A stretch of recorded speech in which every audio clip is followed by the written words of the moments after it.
Hello viewers, আজ আমি class 8 এর ইতিহাসের থার্ড ইউনিট টেস্টের সাজেশন নিয়ে চলে এসেছি। আজকে তোমাদেরকে বলে দেবো ইতিহাসের কোন কোন প্রশ্নগুলো ভালো করে পড়লে অনায়াসই তোমরা প্রত্যেকেই ইতিহাসে ভালো মার্কস পাবে, অর্থাৎ 70-এ 70 পাবে। তাই আর দেরি না করে শুরু করে দিচ্ছি আজকের এই ভিডিও। আর তোমরা কিন্তু অবশ্যই ভিডিওটা প্রথম থেকে শেষ পর্যন্ত দেখো। যদি তোমরা মনে করো 70-এ 70 পেতে চাও, তাহলে কিন্তু ভালো করে প্রশ্নগুলো দেখে নিও, কারণ এর বাইরে কোনো প্রশ্ন আসবে না। তো চলো শুরু করছি। আর হ্যাঁ, তোমাদের সিলেবাসে কিন্তু সপ্তম, অষ্টম এবং নবম 3টে অধ্যায় রয়েছে, কিন্তু মাথায় রাখবে পরীক্ষা হবে 70-এ। তাই এই তিনটে অধ্যায়ের বাইরেও তোমাদের কিন্তু আরো এক্সট্রা কিছু অধ্যায় করতে হবে, যেটা আমি পরপর বলে দেব। সেগুলো করলেই অনায়াসই কিন্তু ভালো মার্কস পাবে। আর যদি মনে করো না আমরা 3টে অধ্যায় পড়ে যাবো, 70-এ 70 কেউই কিন্তু পাবে না। স্কুলে না বললেও এটা কিন্তু মাথায় রেখো, ফাইনাল এক্সাম, আর ফাইনাল এক্সাম মানে পুরো বইয়ের উপরে হয়, ঠিক আছে? তাই যেগুলো বলছি ভালো করে দেখে নাও। তো দেখো, সপ্তম অধ্যায় রয়েছে ভারতের জাতীয় আন্দোলনের আদর্শ ও বিবর্তন। এখান থেকে কি করবে সাজেশনের জন্য দেখে নাও। প্রথমে দেখে নাও বড় প্রশ্ন, খিলাফত আন্দোলন বলতে কি বোঝো? খিলাফত আন্দোলনে গান্ধীজির ভূমিকা কি ছিল? এটা কিন্তু খুব ভালো একটা প্রশ্ন। তোমাদের 70-এর মধ্যে কিন্তু বড় প্রশ্ন থাকবে, তাই বড় প্রশ্নগুলো এখন থেকেই তৈরি করতে শুরু করে দাও। কি করে করবে?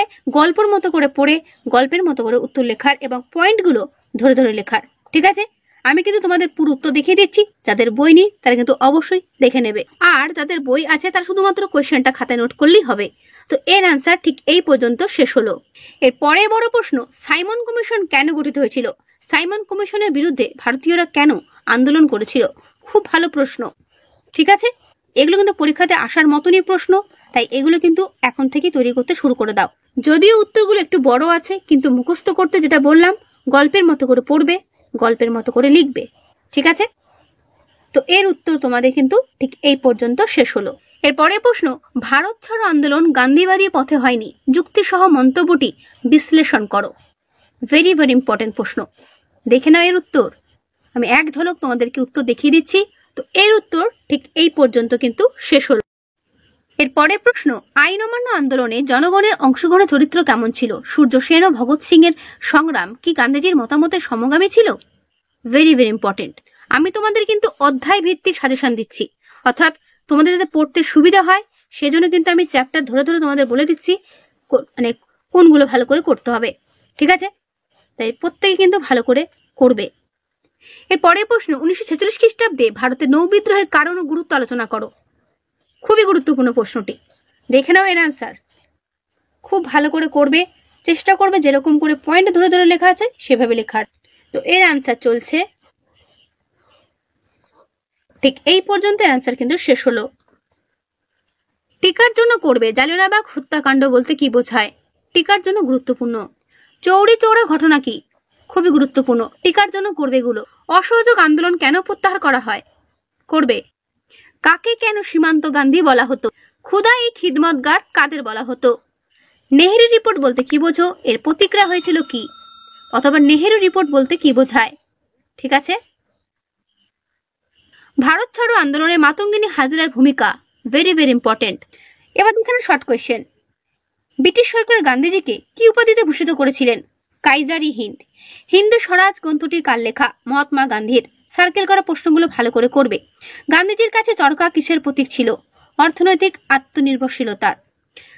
মন্টেগু জেমসফোর্ড সংস্কার আইন কত খ্রিস্টাব্দে পাশ করা হয়? 1919-এ। গান্ধীজির মতে মানব জীবনের চূড়ান্ত লক্ষ্য কি হওয়া উচিত? সত্যানুসন্ধান বা সত্যের খোঁজ করা, এটা হওয়া উচিত। গান্ধীজির স্বরাজ বিষয়ক সামাজিক আদর্শগুলির কথা তার কোন প্রবন্ধ থেকে জানা যায়? হিন্দু স্বরাজ থেকে জানা যায়, ঠিক আছে। গান্ধীজির স্বরাজ ভাবনা অন্যতম প্রধান অঙ্গ কি ছিল? খাদির পোশাক ব্যবহার ও চরকা কাটা। জালিয়ানওয়ালাবাগের হত্যাকাণ্ড কবে সংঘটিত হয়? 1919 খ্রিস্টাব্দের 13ই এপ্রিল। প্রত্যেকটা শর্ট কোয়েশ্চেনের আনসার সমেত কিন্তু হাইলাইট করা রয়েছে, আর সার্কেল করাগুলো ভালো করে করবে। অসহযোগ আন্দোলনের দুটি ধারা কি কি? একটা স্বদেশী, একটা হচ্ছে বয়কট। তারপরে প্রশ্ন, স্বরাজ দলের প্রতিষ্ঠাতাকে? উত্তর চিত্তরঞ্জন দাস ও মতিলাল নেহেরু। তারপরে প্রশ্ন, কার নেতৃত্বে সাইমন কমিশন ভারতে আসে? Sir John Simon. Simon Commission বিরোধী আন্দোলনের স্লোগান কি ছিল? সাইমন ফিরে যাও। কবে কে আইন অমান্য আন্দোলন ডাক দেন? 1930 খ্রিস্টাব্দে 6 এপ্রিল গান্ধীজি। এখানে হাইলাইট করা এবং সার্কেল করা প্রত্যেকটা প্রশ্ন তোমাদের কিন্তু পরীক্ষাতে আসার যোগ্য, তাই একটাও কিন্তু স্কিপ করবে না। আইন অমান্য আন্দোলনের একজন নেত্রীর নাম সরোজিনী নাইডু, নেত্রী তিনি কিন্তু, ঠিক আছে। গান্ধী আরন চুক্তির অপর নাম কি? দিল্লি চুক্তি। ভারতের উত্তর পশ্চিম সীমান্তে কার নেতৃত্বে পাঠানরা আইন অমান্য আন্দোলনে সামিল হয়েছিল? খান আব্দুল গফফর খানের নেতৃত্বে। তারপরে দেখো রয়েছে খান আব্দুল গফফর খানের গান্ধীবাদী সংগঠনের নাম কি? খুদাই খিদমতগার। এই খুদাই খিদমতগার কথাটির অর্থ ঈশ্বরের সেবক, আসে পরীক্ষাতে। খান আব্দুল গফফর খান কি নামে অধিক বিখ্যাত হয়েছিলেন? উত্তর সীমান্ত গান্ধী, ঠিক আছে। মাস্টারদা নামে কোন বিপ্লবী পরিচিত? উত্তর বিপ্লবী সূর্য সেন। হিন্দুস্তান রিপাবলিকান পার্টির প্রতিষ্ঠাতা কে ছিলেন? চন্দ্রশেখর আজাদ। কাকোরি ষড়যন্ত্র কি? ভেরি ভেরি ইম্পর্টেন্ট, উত্তর দেখে নাও। কাকোরি স্টেশনে রেল ডাকাতির অভিযোগে বিপ্লবীদের বিরুদ্ধে ব্রিটিশ সরকারের রুজু করা মামলা, তাকে বলা হয় কাকোরি ষড়যন্ত্র। আমি যেগুলো হাইলাইট করেছি সেগুলো ভালো করে পড়বে। আমি চাই তোমরা প্রত্যেকেই ইতিহাসে 70-70 পাও, তাই কোনো রকম ভাবে কোনো প্রশ্ন কিন্তু বাদ দেবে না। যেগুলো আমি দাগাচ্ছি এর মধ্যেই তোমরা পরীক্ষাতে কমন পাবে, ঠিক আছে। আর তোমরা হয়তো অনেকে ভাবছো ম্যাম অনেক কোয়েশ্চেন করেছে, কিন্তু দেখো অনেক কোয়েশ্চেন করলে তবে তো তুমি অনেকটা নাম্বার পাবে, কি তাই তো? যদি অল্প প্রশ্ন পড়ো তাহলে বেশি নম্বর তো পাবে না, তাই না? আর একটা কথা, আমি তো এখানে একটা স্কুলের স্টুডেন্টকে পড়াই না, এখানে অনেক স্কুলের স্টুডেন্ট থাকে। সমস্ত স্কুলের শিক্ষকরা তাদের নিজেদের মতো করে প্রশ্ন তৈরি করে, তাই যেগুলো পরীক্ষাতে দেওয়ার মতো আমি সেগুলো দিয়ে যাচ্ছি, যাতে প্রত্যেকটা স্টুডেন্ট যাতে সেটা পেয়ে তাদের উপকার হয়, যাতে পরীক্ষা তাদের ভালো হয়। আমি প্রত্যেকেরই চাই নম্বরটা ভালো হোক। ভগৎ সিং এর বিখ্যাত স্লোগান কি ছিল? ইনকিলাব জিন্দাবাদ বা বিপ্লব দীর্ঘজীবী হোক। ভারত ছাড়ো আন্দোলনের বিখ্যাত স্লোগান কি ছিল? করেঙ্গা ইয়া মারেঙ্গা। আর এই করেঙ্গা ইয়া মারেঙ্গা কথাটা কে বলেছিলেন? মহাত্মা গান্ধী, আসে পরীক্ষাতে। ভারত ছাড়ো আন্দোলন কত খ্রিস্টাব্দে শুরু হয়? 1942 খ্রিস্টাব্দে, ঠিক আছে। ক্রিপস মিশন কবে ভারতে আসে? 1942 খ্রিস্টাব্দে। যারা এখনো পর্যন্ত ইতিহাস নিয়ে তৈরি হওনি বা কোনো অধ্যায় এখনো পড়ে উঠতে পারোনি, তারা শুধুমাত্র যদি আজকের এই ভিডিওটা যদি ভালো করে পড়ো, তারাও কিন্তু 70-70 পেতে পারো। তাই আর দেরি না করে প্রশ্ন পাওয়ার মাত্রই সমস্ত কোয়েশ্চেন আনসার কিন্তু রেডি করে ফেলবে, ঠিক আছে। কোন কোন কংগ্রেস অধিবেশনে সুভাষচন্দ্র সভাপতি নির্বাচিত হয়েছিলেন? হরিপুরা কংগ্রেস ও ত্রিপুরী কংগ্রেস। ত্রিপুরী কংগ্রেসের সুভাষচন্দ্র সভাপতি পদে নির্বাচনে কাকে পরাজিত করেন? পট্টবী সীতারামাইয়াকে। তারপরে প্রশ্ন, আজাদ হিন্দ ফৌজ কবে কোথায় গঠিত হয়? 1942 খ্রিস্টাব্দে সিঙ্গাপুরে। আজাদ হিন্দ ফৌজের সংগঠক কারা ছিলেন? ক্যাপ্টেন মোহন সিং ও রাসবিহারী বসু। আইএনএর স্লোগান কি ছিল? দিল্লি চলো। আর এই আজাদ হিন্দ ফৌজের নারী বাহিনীর নাম কি ছিল? রানী ঝাঁসি বাহিনী। কবে আন্দামান নিকোবর দ্বীপপুঞ্জ জাপানের দখল থেকে মুক্ত হয়? 1943 খ্রিস্টাব্দে নভেম্বর মাসে। আর দেশত্যাগ করার সময় সুভাষচন্দ্র কি নাম গ্রহণ করেছিলেন? মোহাম্মদ জিয়াউদ্দিন। কোন জাহাজে প্রথম নৌবিদ্রোহের সূচনা হয়েছিল? ভেরি ভেরি ইম্পর্টেন্ট, তলোয়ার নামক জাহাজে। আর এই নৌবিদ্রোহ শুরু হয় কবে? নৌবিদ্রোহ শুরু হয় 1946 খ্রিস্টাব্দের ফেব্রুয়ারি মাসে। 1946 খ্রিস্টাব্দের ফেব্রুয়ারি মাসে। এরপরে একটা ভালো প্রশ্ন, এদের মধ্যে কে 1930 খ্রিস্টাব্দের 8ই ডিসেম্বর রাইটার্স বিল্ডিং এর অভিযানের সঙ্গে যুক্ত ছিলেন না? উত্তর সূর্য সেন। তারপরে একটা প্রশ্ন দেখে নাও, গান্ধীর নেতৃত্বে হওয়া আন্দোলনগুলির কোন সময়ক্রমটি ঠিক? উত্তর গ, চম্পারণ, খেড়া, অহিংস অসহযোগ ও ভারত ছাড়ো। তো সপ্তম অধ্যায় থেকে এই প্রশ্নগুলোই করো, ঠিক আছে। চলো এবার 8 নম্বর অধ্যায় দেখে নাও। অষ্টম অধ্যায় থেকে কি করবে? সাম্প্রদায়িকতা থেকে দেশভাগ। এই অধ্যায় থেকে বড় প্রশ্ন প্রথমে দেখে নাও, 1940-37 খ্রিস্টাব্দের মধ্যে কিভাবে ভারত ভাগ স্পষ্ট হয়ে উঠেছিল? তোমার কি মনে হয় ভারত বিভাগ সত্যি অপরিহার্য ছিল? তোমার বক্তব্যের পক্ষে যুক্তি দাও। দেখে নাও এর উত্তরটা, আমি এক ঝলক দেখিয়ে দিচ্ছি। অ্যান্সার কিন্তু চলছে, ঠিক আছে। অনেকটা বড় রয়েছে উত্তরটা, গল্পের মতো করে পড়বে। তো এর অ্যান্সার কিন্তু এই পর্যন্ত শেষ হলো। স্যার সৈয়দ আহমদ খান কিভাবে মুসলমান সমাজকে আধুনিকীকরণের পথে এগিয়ে নিয়ে গিয়েছিলেন তা বিশ্লেষণ করো। দেখে নাও এর বাকি উত্তরটা। আমি বইটা আস্তে আস্তে সরাচ্ছি যাতে তোমাদের দেখতে সুবিধা হয়। যাদের বই আছে তারা শুধুমাত্র কোয়েশ্চেন দেখে নেবে, যাদের বই নেই ঘাবড়ানোর কিছুই নেই, ভিডিওটা পজ করে সমস্ত অ্যান্সারটা আমি দেখিয়ে দিচ্ছি, দেখে নেবে। তো এর উত্তর এই পর্যন্ত শেষ হলো। দ্বিজাতি তত্ত্ব কি? এটা করবে, ঠিক আছে। ভারতীয় মুসলমানরা খিলাফত আন্দোলন শুরু করেছিল কেন? করবে। তারপরে দেখো রয়েছে আলীগড় আন্দোলনের মূল উদ্দেশ্য কি ছিল? করবে। 1930 খ্রিস্টাব্দ ভারতে হিন্দু মুসলমান সম্পর্কের ক্ষেত্রে গুরুত্বপূর্ণ কেন? সাম্প্রদায়িক বাটোয়ারা বলতে কি বোঝায়? পাকিস্তান প্রস্তাব কি? করবে। কৃষক প্রজা পার্টির মূল বক্তব্য কি ছিল? ক্যাবিনেট মিশন কি উদ্দেশ্যে ভারত এসেছিল? ক্যাবিনেট মিশনের পরিকল্পনা কি ছিল? তারপর দেখে নাও দ্য ইন্ডিয়ান মুসলমানস গ্রন্থের লেখককে উইলিয়াম হান্টার। খলিফা কথার অর্থ কি? মুসলিম জগতের ধর্মগুরু। হিন্দু মহাসভা কে প্রতিষ্ঠা করেন? মদন মোহন মালব্য। নাও অর নেভার পুস্তকটি কে প্রকাশ করেন? চৌধুরী রহমত আলী। ঠিক আছে। মোহাম্মদ আলী জিন্নাহ কত খ্রিস্টাব্দে প্রথম দ্বিজাতি তত্ত্বের সমর্থনে প্রবন্ধ লেখেন? উত্তর 1940 খ্রিস্টাব্দে। কার নেতৃত্বে ক্রিস মিশন ভারতে আসে? উত্তর sir Stafford Cripps. CR formula কবে প্রস্তাবিত হয়? উত্তর 1944 খ্রিস্টাব্দে। এর পরের প্রশ্ন, কত খ্রিস্টাব্দে সিমলা অধিবেশন হয় এবং সিমলা অধিবেশনের সভাপতিত্ব কে করেন? উত্তর দেখে নাও 1935 খ্রিস্টাব্দে লর্ড ওয়াভেল। কে কোথায় কৃষক প্রজা পার্টি প্রতিষ্ঠা করে? উত্তর এ কে ফজলুল হক পূর্ব বাংলায়। শেরি বঙ্গাল কাকে বলা হতো? উত্তর ফজলুল হককে। তারপরে প্রশ্ন, ভারত বিভাজনের খসড়া তৈরি করেন কারা? উত্তর দেখে নাও ভিপি মেনন এবং লর্ড লুই মাউন্টব্যাটেন। তারপরে প্রশ্ন, স্বাধীন পাকিস্তানের প্রথম প্রধানমন্ত্রী কে ছিলেন? উত্তর দেখে নাও মোহাম্মদ আলী জিন্নাহ। এরপরে প্রশ্ন, ফার্সির বদলে ইংরেজিকে সরকারি ভাষার স্বীকৃতি দেওয়া হয় কবে? 1837 খ্রিস্টাব্দে। ইউনিয়নিস্ট পার্টির নেতা কে ছিলেন? স্যার সিকান্দার হায়াত খান। তো 8 নম্বর অধ্যায় থেকে এগুলোই করো। এরপর চলে আসো 9 নম্বর অধ্যায়। 9 নম্বর অধ্যায় থেকে কি করবে দেখে নাও। প্রথমে দেখে নাও বড় প্রশ্ন, ভারতীয় সংবিধানের প্রস্তাবনাটি ব্যাখ্যা করো। প্রস্তাবনায় বর্ণিত সাধারণতন্ত্র শব্দটি কিভাবে বাস্তবায়িত হয়েছে বলে তোমার মনে হয়? Very very important. দেখে নাও এর উত্তর। বইটা পুরনো বলে একটু দাগানো রয়েছে, সেটা বড় কথা নয়, অ্যান্সারটা দেখে নেওয়া এবং কোয়েশ্চেনটা বুঝে নেওয়াটাই বড় কথা। তো ভালো করে অ্যান্সারটা দেখে নাও, ঠিক আছে? আমি বইটা আস্তে আস্তে সরাচ্ছি যে তোমাদের পুরোটা দেখতে কোনো অসুবিধা না হয়, ভালো করে দেখে নেবে।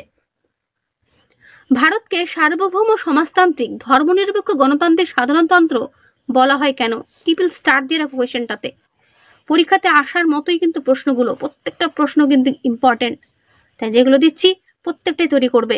তপশিলি জাতি উপজাতি এবং অন্যান্য অনগ্রসর নাগরিকদের উন্নয়নে সংবিধান কিভাবে ভূমিকা পালন করবে?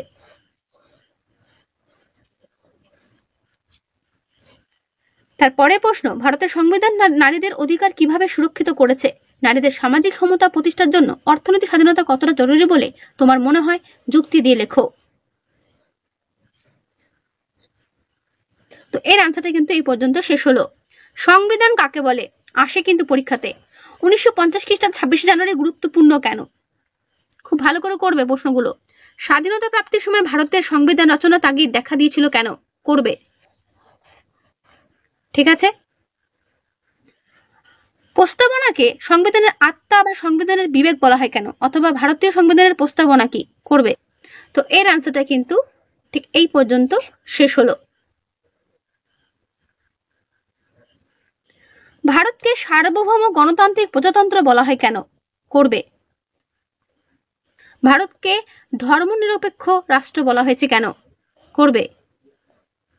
ভারতের রাষ্ট্রপতি পদে নির্বাচিত হওয়ার যোগ্যতা কি? তো এর আনসারটা এই পর্যন্ত শেষ হলো। মহাত্মা গান্ধী দলিতদের অধিকার প্রতিষ্ঠার জন্য কি কি উদ্যোগ নিয়েছিলেন? করবে। ডক্টর বি আর আম্বেদকর ভারতের ইতিহাসে স্মরণীয় কেন? কেন তাকে এত স্মরণ করে রাখা হয় বা তিনি কি করেছিলেন, তার ভূমিকা কি? করবে। ভারতীয় সংবিধানে নাগরিকদের কি কি মৌলিক অধিকারের কথা বলা হয়েছে? ভেরি ভেরি ইম্পর্টেন্ট, মৌলিক অধিকারগুলো মনে রাখবে। সামাজিক উন্নয়নে সংবিধানের ভূমিকা কি? টিকার জন্য গুরুত্বপূর্ণ অথবা প্রশ্ন হতেও আসতে পারে। করবে। কি ভূমিকা সামাজিক উন্নয়নে? চিপকো আন্দোলন কি? নর্মদা বাঁচাও আন্দোলন কি? আপিক্য আন্দোলন কি? ও সাইলেন্ট ভ্যালি আন্দোলন কি? এই 4টে আন্দোলন কিন্তু পড়ে রাখবে। 2 নম্বরে হলেও প্রশ্ন কিন্তু আসবে। তারপর দেখেন শর্ট প্রশ্ন, ভারতের সংবিধানটি কবে গণপরিষদে গৃহীত হয়? সংবিধান বলতে কি বোঝায়? সংবিধান সভার কাজ কি ছিল? কে ভারতীয় গণপরিষদের স্থায়ী সভাপতি নির্বাচিত? প্রত্যেকটা প্রশ্নের উত্তর ডান দিকে কিন্তু হাইলাইট করে দেওয়া রয়েছে। ভিডিওটা পজ করে অ্যান্সারগুলো দেখে নিও। অবশ্যই সার্কেল করা প্রশ্নগুলো কিন্তু ভালো করে করবে, ঠিক আছে? কাকে সংবিধানের বিবেক বলা হয়? উত্তর প্রস্তাবনাকে। পৃথিবীর বৃহত্তম সংবিধান কোনটি? উত্তর ভারতীয় সংবিধান। এগুলো কিন্তু প্রত্যেকটা পরীক্ষাতে আসার যোগ্য শর্ট কোয়েশ্চেন। এগুলো তোমাদের আমি আগেও দিয়ে দিয়েছি চ্যাপ্টার ওয়াইজ সাজেশন প্রশ্ন হিসেবে, সেগুলো ভালো করে দেখে নিতে পারো। রাষ্ট্রপতি কত বছর জন্য নির্বাচিত হন? 5 বছরের জন্য। ভারতের কেন্দ্রীয় আইনসভা কি নামে পরিচিত? সংসদ বা পার্লামেন্ট। তারপরে প্রশ্ন, স্পিকারের অবর্তমানে কে লোকসভার কাজ পরিচালনা করেন? Deputy speaker. প্রধানমন্ত্রীকে কে নিয়োগ করেন? উত্তর রাষ্ট্রপতি। রাজ্যপালকে কে নিয়োগ করেন? উত্তর রাষ্ট্রপতি। ভারতের 9 রাজ্যের আইনসভার উচ্চ কক্ষের নাম বিধান পরিষদ এবং নিম্ন কক্ষের নাম বিধানসভা। মনে রাখবে। পশ্চিমবঙ্গের প্রথম মুখ্যমন্ত্রীর নাম কি? প্রফুল্ল চন্দ্র ঘোষ, পশ্চিমবঙ্গের প্রথম মুখ্যমন্ত্রী। তারপর পুনা চুক্তি কাদের মধ্যে হয়েছিল? মহাত্মা গান্ধী ও বি.আর. আম্বেদকরের মধ্যে। সাঁওতাল জনগণের লিপির নাম কি? উত্তর অলচিকি। ফ্লাউড কমিশন কবে গঠিত হয়? 1937 খ্রিস্টাব্দে। কোথায় প্রথম তেভাগা আন্দোলন সূচনা হয়েছিল? উত্তর দেখে নাও, দিনাজপুর জেলার রামচন্দ্রপুর গ্রামে। আদি নয় তেভাগা চাই, এটি কোন আন্দোলনের স্লোগান? তেভাগা আন্দোলনের স্লোগান। তেভাগা আন্দোলনের একজন নেতার নাম চারু মজুমদার। তারপরের প্রশ্ন, কত খ্রিস্টাব্দে তেলেঙ্গানা কৃষক আন্দোলনের সূচনা হয়েছিল? উত্তর দেখে নাও, 1946 খ্রিস্টাব্দে। বেট্টি প্রথা কি? ট্রিপল স্টার আসবে পরীক্ষাতে। বেট্টি প্রথা হলো বিনা পারিশ্রমিকে ভূস্বামীর কাজ করা বা বেগার খাটো। চিপকো কথার অর্থ কি? করবে। উত্তর জড়াও। স্বাধীন ভারতের সংবিধানের মূল রূপকার কে ছিলেন? বি.আর. আম্বেদকর। গণপরিষদ গঠিত হয় 1946 খ্রিস্টাব্দে। রাজ্যসভায় রাষ্ট্রপতি নিয়োগ করতে পারেন 12 জন সদস্যকে। স্বাধীন ভারতের প্রথম প্রধানমন্ত্রীর নাম জওহরলাল নেহেরু। তো তোমাদের 9 নম্বর অধ্যায় থেকে এই হলো সাজেশন প্রশ্ন। এগুলো ভালো করে পড়ো, এর মধ্যেই কমন পাবে। তো তোমাদের 3rd ইউনিট টেস্টের সিলেবাসের যে 3টে অধ্যায় রয়েছে, এই 3টে অধ্যায়ের সাজেশন প্রশ্নগুলো দেখানো হয়ে গেল। এবার চলো এক্সট্রা কোন কোন চ্যাপ্টারের প্রশ্নগুলো করলে তোমরা ফুল মার্কস পাবে সেগুলো দেখে নাও। তোমাদের কিন্তু পঞ্চম অধ্যায় অর্থাৎ ঔপনিবেশিক শাসনের প্রতিক্রিয়া, সহযোগিতা ও বিদ্রোহ, এখান থেকে কিন্তু প্রশ্ন আসবে। এবং 6ষ্ঠ অধ্যায় জাতীয়তাবাদের প্রাথমিক বিকাশ, এই দুটো অধ্যায় থেকে কিন্তু পরীক্ষায় প্রশ্ন আসবে। ফাইনালে কথা বলছি, তাই এই দুটো অধ্যায়ের প্রশ্ন দেখে নাও। করবে নীল বিদ্রোহের কারণ ও ফলাফল, পঞ্চম অধ্যায় থেকে বলছি। নীল বিদ্রোহের কারণ ও ফলাফলটা কিন্তু দেখে যাবে, এগুলো কিন্তু আসার সম্ভাবনা রয়েছে প্রবল পরিমাণে। মুন্ডা বিদ্রোহের কারণ কি ছিল? করবে। ওহাবি কথাটির অর্থ কি? ওহাবি আন্দোলনের সূচনা কিভাবে হয়? ওহাবি আন্দোলনের লক্ষ্য কি ছিল? অর্থাৎ টিকার আকারে আসতে পারে। ঔপনিবেশিক সমাজে কাদের মধ্যবিত্ত ভদ্রলোক বলা হতো? নারী শিক্ষা বিস্তারে বিদ্যাসাগরের ভূমিকা। নব্যবঙ্গ বা ইয়ং বেঙ্গল কাদের বলা? নব্যবঙ্গ গোষ্ঠী কোন কোন প্রথার বিরোধিতা করেছিল? মাদ্রাজে বীরেশলিঙ্গম পান্তুলু কিভাবে সমাজ সংস্কারের উদ্যোগ নিয়েছিলেন? করবে। ব্রাহ্ম সমাজ প্রতিষ্ঠার উদ্দেশ্য কি ছিল? স্যার সৈয়দ আহমেদের সংস্কারগুলোর প্রধান উদ্দেশ্য কি ছিল? সাঁওতাল বিদ্রোহের দুটি প্রধান কারণ কি ছিল? এগুলো করবে। দামিনী কোহ কি? সতীদাহ প্রথাকে রদ করে। ব্রাহ্ম সমাজ কত খ্রিস্টাব্দে গড়ে ওঠে? শুদ্ধি আন্দোলনের প্রবর্তক কে ছিলেন? শিকাগো ধর্ম সম্মেলন কত খ্রিস্টাব্দে হয়েছিল? আর্য সমাজ কে প্রতিষ্ঠা করেন? 1857 খ্রিস্টাব্দের মহাবিদ্রোহের কারণ বা সিপাহী বিদ্রোহের কারণ দেখে নাও। এই কারণগুলো ভালো করে করবে, যেগুলো ব্লু কালারে পয়েন্ট করা রয়েছে। সত্যবিলোপ নীতি, প্রাসাদ লুণ্ঠন, সামাজিক বৈষম্য, ভারতীয়দের প্রতি ঘৃণা ইত্যাদি। এই পয়েন্টগুলো ধরে ধরে লিখবে। ধর্মীয় প্রথার বিরোধিতা, ধর্মীয় কর আরোপ, কুটির শিল্প ধ্বংস, চাকুরিতে বঞ্চনা, নৌসেনাদের অভদ্রতা, অন্যান্য সুযোগ সুবিধার অভাব ইত্যাদি। Enfield rifle. এরপরের প্রশ্ন, তুমি কি মনে করো 1857 খ্রিস্টাব্দে বিদ্রোহ কেবল সিপাহী বিদ্রোহ ছিল? তোমার উত্তরের পক্ষে যুক্তি দাও। ভালো একটা প্রশ্ন, ভালো করে করবে। ঠিক আছে, তো এর অ্যান্সার এই পর্যন্ত শেষ হলো। আত্মীয় সভা কে প্রতিষ্ঠা করে? নীল বিদ্রোহের একজন নেতার নাম। হুল শব্দের অর্থ কি? 1857 খ্রিস্টাব্দে বিদ্রোহে গ্রামে খবর দেওয়া নেওয়ার মাধ্যম কি ছিল? রুটি। তো 5 নম্বর থেকে এগুলো করবে। 6 নম্বর অধ্যায় থেকে দেখে নাও কি কি করবে। সভা সমিতির যুগ কাকে বলে? ইলবার্ট বিল কি? দেশীয় মুদ্রণ আইন বলতে কি বোঝায়? হিউম ডাফরিন ষড়যন্ত্র তত্ত্ব। এর বাকি উত্তরটা ঠিক এই পর্যন্ত শেষ হলো। 3 দিনের তামাশা কিসের ইঙ্গিত করা হয়েছে, অথবা 3 দিনের তামাশা বলার কারণ কি? করবে। ঠিক আছে, খুব ভালো একটা প্রশ্ন। নরমপন্থী এবং চরমপন্থীদের মধ্যে পার্থক্য। করবে। 1907 খ্রিস্টাব্দে কংগ্রেসের সুরাট অধিবেশনের গুরুত্ব উল্লেখ করো। লাল বাল পাল কাদের বলা হতো? চরমপন্থী রাজনীতি উত্থানের মূল কারণগুলো কি ছিল? করবে। আমি পুরো উত্তর তোমাদেরকে দেখিয়ে দিচ্ছি যাতে করে তোমরা পুরো উত্তরটা দেখতে পারো। ঠিক আছে, আর বড় প্রশ্ন দেখে ঘাবড়ানোর কিছুই নেই। বড় অ্যান্সার দেখে গল্পের মতো করে পড়ে গল্পের মতো করে উত্তর দেবে। অর্থনৈতিক জাতীয়তাবাদের মূল বক্তব্য কি ছিল? দেখে না পুরো উত্তরটা। ভারতের বৃদ্ধ মানুষ কাকে বলা হয়? উত্তর দাদাভাই নওরোজিকে। Property and un British rule in India গ্রন্থের লেখক কে? উত্তর দাদাভাই নওরোজি। কত খ্রিস্টাব্দে নাট্যাভিনয় বা কে নাট্যাভিনয় নিয়ন্ত্রণ আইন জারি করেন এবং কত খ্রিস্টাব্দে হয়? দেখে না উত্তর 1876 খ্রিস্টাব্দে লর্ড নর্থব্রুক। অস্ত্র আইন কে জারি করেন? উত্তর দেখে নাও, লর্ড লিটন। কোন অধিবেশনে স্বরাজ, স্বদেশী, বয়কট ও জাতীয় শিক্ষা এই 4টি প্রস্তাব গৃহীত হয়? উত্তর কলকাতা অধিবেশনে। অনুশীলন সমিতি কে প্রতিষ্ঠা করেন? ঢাকা অনুশীলন সমিতি কে প্রতিষ্ঠা করেন? দেখো, অনুশীলন সমিতি প্রতিষ্ঠা করেন সতীশচন্দ্র বসু, আর ঢাকা অনুশীলন সমিতি করেন পুলিন বিহারী দাস। বাঘা যতীন নামে কে পরিচিত? উত্তর যতীন্দ্রনাথ মুখোপাধ্যায়। কত খ্রিস্টাব্দে বঙ্গভঙ্গ রদ করা হয়? 1911 খ্রিস্টাব্দে। অ্যালান অক্টাভিয়ান হিউমের জীবনীকার কে? উত্তর উইলিয়াম ওয়েডারবার্ন। হিউম ডাফরিন ষড়যন্ত্র তত্ত্ব কে প্রকাশ করেন? William Wedderburn. ঠিক আছে, একটু কঠিন আছে নামটা, ভালো করে পড়বে। ভারতের জাতীয় কংগ্রেসের প্রথম সভাপতি কে ছিলেন? উত্তর উমেশ চন্দ্র বন্দ্যোপাধ্যায়। এবং ভারত জাতীয় কংগ্রেস কত খ্রিস্টাব্দে প্রতিষ্ঠিত হয়? উত্তর 1885 খ্রিস্টাব্দে। করবে। তো এই হলো তোমাদের 6 নম্বর অধ্যায়ের সাজেশন। এগুলো ভালো করে করো, এর মতোই কমন পাবে। ওকে, আর হ্যাঁ একটা কথা, যে কটা চ্যাপ্টার তোমাদের বলা হলো অর্থাৎ 5, 6, 7, 8, 9 এই কটা চ্যাপ্টারের তোমাদের যে টেক্সট বুকে অনুশীলনের প্রশ্ন উত্তর রয়েছে, আমি কিন্তু সেগুলো তোমাদের ভিডিও দিয়ে দিয়েছি।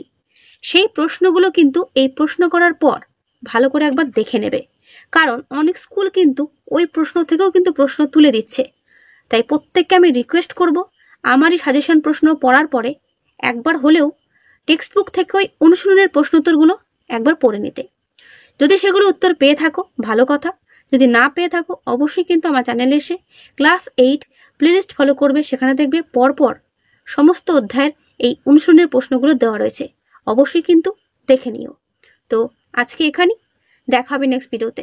ভালো থেকো সবাই। আর হ্যাঁ, সাজেশনের ভিডিওটা পাওয়া মাত্রই প্রত্যেকেই কিন্তু ভালো করে পড়তে শুরু করে দাও, কারণ আমি চাই তোমরা প্রত্যেকেই ভালো মার্কস পাও। তো আজকে এখানেই। আর হ্যাঁ, যদি কোনো রকম কোনো সমস্যা হয় সেটা কিন্তু আমাকে অবশ্যই কমেন্টে আমাকে জানাবে। তো আজকে এখানেই, দেখা হবে নেক্সট ভিডিওতে।